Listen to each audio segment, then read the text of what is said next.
Good morning बच्चों, आप अपना काम रेगुलरली कर रहे हो ना?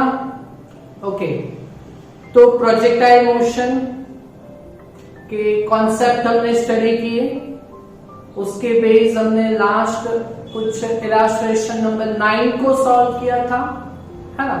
और आज हम इलास्ट्रेशन नंबर 7 को सॉल्व करने वाले हैं। ओके, तो illustration number 7, that is Galileo. He is one of the scientists of our physics. और उसने कुछ स्टेटमेंट दिया था, है ना? तो वो स्टेटमेंट को हमें प्रूव करना है। बहुत इजी न्यूमेरिकल है।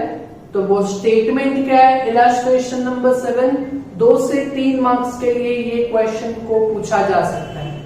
तो वो स्टेटमेंट था कि फॉर एलिवेशंस विच एक्सीड और fall short of 45 degree by equal amounts the ranges are equal.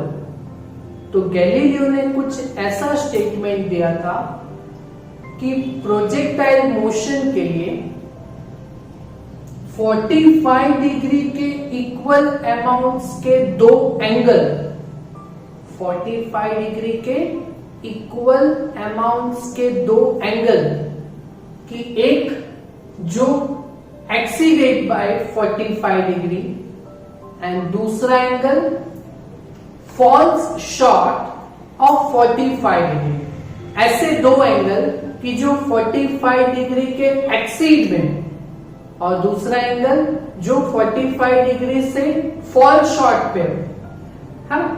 ऐसे दो एंगल्स आपको मालूम पड़ रहे हैं। अगर एक्सीड में होगा तो सपोज टू बी के कोई एंगल अगर 45 डिग्री से एक्सीड में है तो 45 प्लस थीटा, है ना? तो दूसरा एंगल फॉल शॉर्ट है तो दूसरा एंगल 45 माइनस थीटा, तो 45 डिग्री का इक्वल अमाउंट है ना? तो दो एंगल्स का जो है तो उसके लिए रेंज आपको क्या मिलता है? सेम, रेंजेस आर इक्वल, है ना? तो ऐसे दो एंगल्स हम लेंगे कि consider two angles which exceed and fall short by equal amounts by 45 degree. तो ऐसे दो एंगल्स कौन से लेंगे? दैट इज फॉल शॉर्ट तो 45 माइनस थीटा और exceed that is 45 plus theta. तो ऐसे दो एंगल्स आपको मालूम पड़े 45 डिग्री से इक्वल अमाउंट पे, एक्सीड पे 45 प्लस थीटा लिया और फॉल शॉर्ट पे 45 माइनस थीटा लिया, तो इक्वल अमाउंट पे है 45 डिग्री पे। ऐसे दो एंगल्स आपको मालूम पड़े ना, तो इसके लिए हमें क्या प्रूव करना है? The ranges are equal. तो रेंज के इक्वेशन आपको आता है ना, तो वो रेंज का जो इक्वेशन है उसमें θ1 और θ2 का वैल्यू हम प्लेस करेंगे और उससे जो आंसर आएगा दोनों रेंजेस का, वो हमें क्या लाना है? रेंजेस आर इक्वल, है ना? तो बहुत इजी न्यूमेरिकल है। ये दो एंगल आपको मालूम पड़ गए ना? ओके, तो यहां पे रेंज, तो रेंज का equation that is range R1 that is equal to, equation क्या है रेंज का? V0 स्क्वायर बाय G, फिर sine 2 theta that is sine 2 theta 1, है ना? और यहां पे ऐसे का same range R2 is equal to V0 square by G और यहाँ पे दूसरा एंगल क्या लेंगे? साइन 2 थीटा 2 हो गया। ओके, यहाँ पे θ1 और θ2 की वैल्यू को जस्ट हमें प्लेस करना है ना? तो V0 square by G sine 2 θ1 that is fall short of 45 degree, तो दैट इज 45 माइनस थीटा और दूसरा यहां पे V0 square by G sine 2 theta 2 की जगह पे exceed of 45 degree, so that is 45 plus theta, equal amount पे fall short और एक्सीड ले लिया हमने थीटा 1 थीटा 2। ओके चलो, तो अभी यहाँ पे क्या होगा, सिंपल है, v0 square by ji sign, अच्छा ये 2 को अंदर मल्टीप्लाई कर दें, that is 90 degree minus 2 theta, तो यहाँ पे v0 square by G sign 2 को अंदर मल्टीप्लाई कर दो, so we will have 90 degree plus 2 theta, है ना। चलो अभी रेंजेस का आपको मालूम है ना, तो R1 इज इक्वल टू, आपको मालूम है ना ट्रिगोनोमेट्री, साइन 30 की जो वैल्यू रहती है that is equal to cos 60, है ना। तो sine 90 minus 30 that is equal to cos 60। तो किसी भी एंगल से हम 90 माइनस करते हैं तो फंक्शन चेंज हो जाता है ना, तो साइन बिकम्स कॉस, तो यहां पे साइन 90 माइनस है तो ये कॉस फंक्शन बन जाएगा, है ना। तो रेंज का आंसर यहाँ पे क्या आएगा, that is v0 square by G, ऐसे ही sine 90 minus that is cos, तो you will have cos 2 theta, that is range R1, और यहाँ पे कुछ ऐसे ही करेंगे तो साइन 90 प्लस करेंगे तो भी कॉस बनेगा, तो यहाँ पे इक्वेशन क्या आएगा, that is v0 square by G, sine 90 plus करेंगे तो you will have cos 2 theta, that is R2।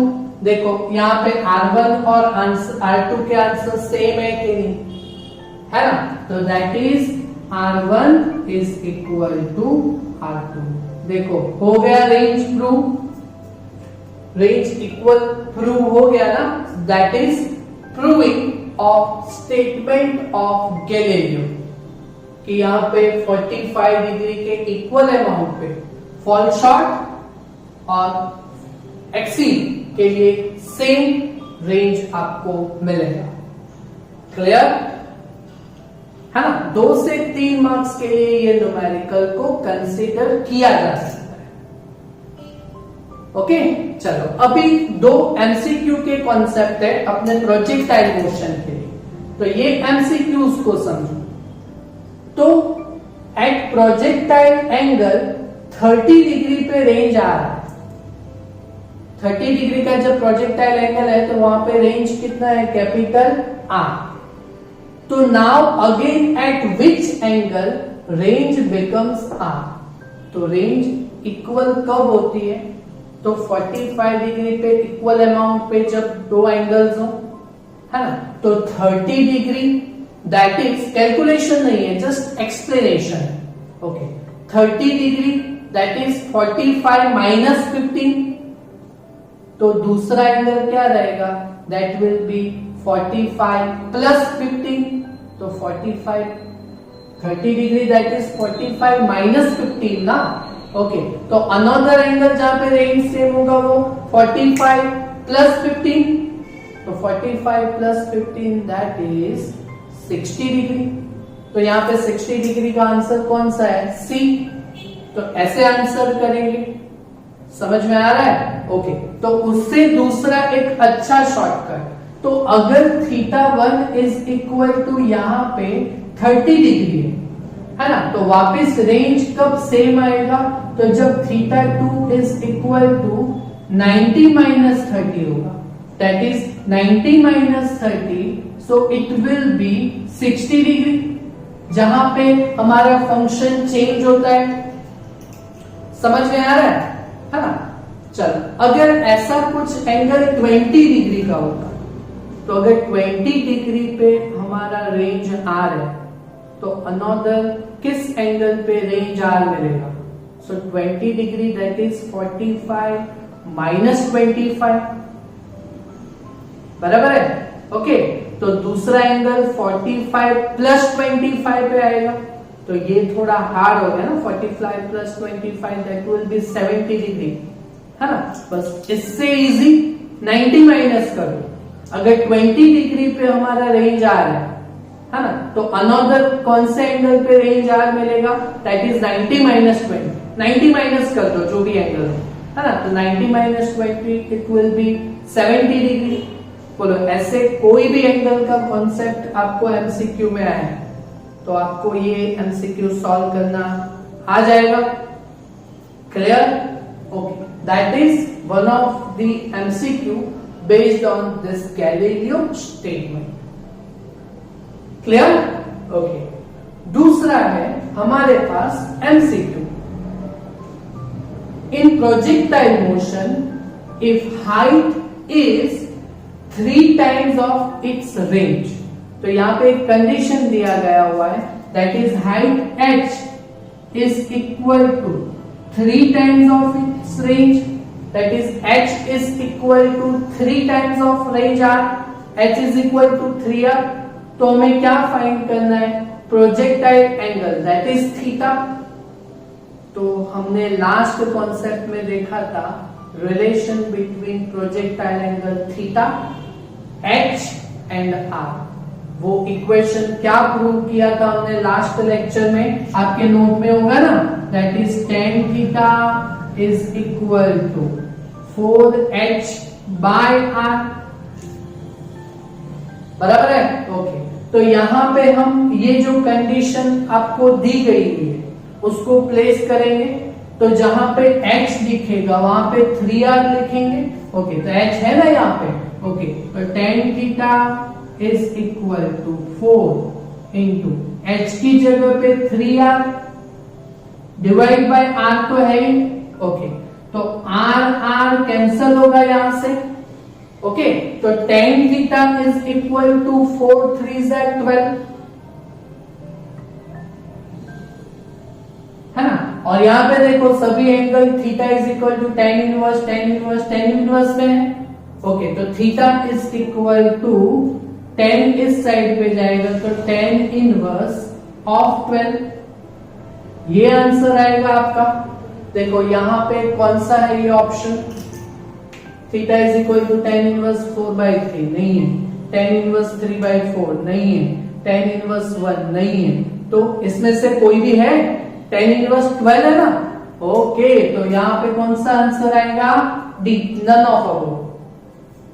Clear है ना। ऐसे कोई भी कंडीशन दे तो आपको आंसर आएगा। अगर कुछ ऐसा कंडीशन आपको दे कि for projectile motion height is equal to range, h is equal to r, then what will be the projectile angle. तो h is equal to r होगा तो ये कैंसल हो जाएगा। तो tan theta is equal to 4, तो थीटा is equal to tan inverse of 4। Clear? तो इस टाइप के भी एमसीक्यू आप सॉल्व कर पाओगे, है ना, पक्का? ओके, तो थोड़े अभी एक्सरसाइज में प्रोजेक्टाइल मोशंस के समय, है ना, वो हम नेक्स्ट लेक्चर में सॉल्व करेंगे। हो जाएगा ना।